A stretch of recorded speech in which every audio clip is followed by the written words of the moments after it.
All right, first question, circle any clusters. I mean, wherever you see groups of data, circle them. Please don't get that one wrong. That's all it is to that one. Question number 2, select all. Anytime you see the word all, of course, probably more than one answer, right? Probably more than one answer. What do you think describes this association the best? Leighton, what do you think? Yeah, it is linear. They do form pretty much a line there, and it is going up, so I'm going to say positive as well. So A and C for that one.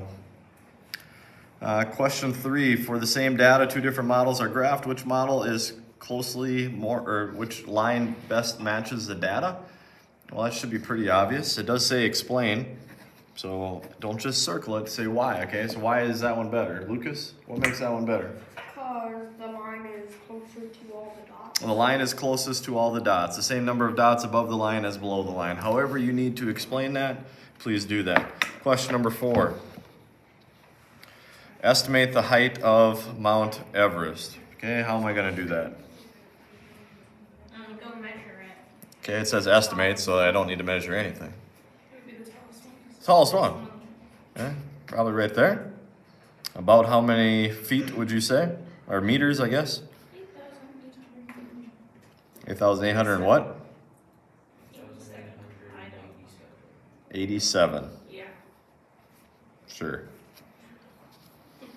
It's an estimate. It is an estimate. Definitely more than 8,800, definitely less than 9,000. Estimate the year the first recorded ascent of Mount Everest happened.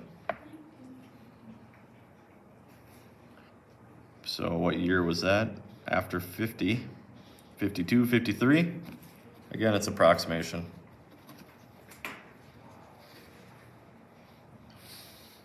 Okay, question number 5. Cone has a volume, radius, height of 12. Cone has the same height, a third of the radius of the original cone. Write an expression. All right. Volume of a cone formula, pi r squared times the height.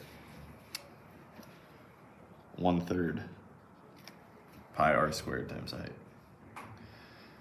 All right, so the cone has the same height, so that's not going to change. That would still be 12, so technically I don't need to change that. It's the same. The third is going to be in both formulas. The pi is going to be in both formulas, so the question is, what happens if I take a third of the radius? Well, what is 1/3 squared? 1/3 times 1/3 is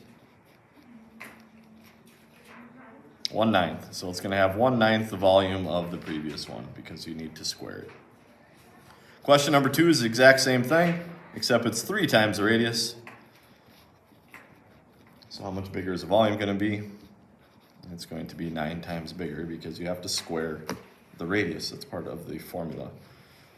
So 1/9 of the volume and 9 times the volume for number 5.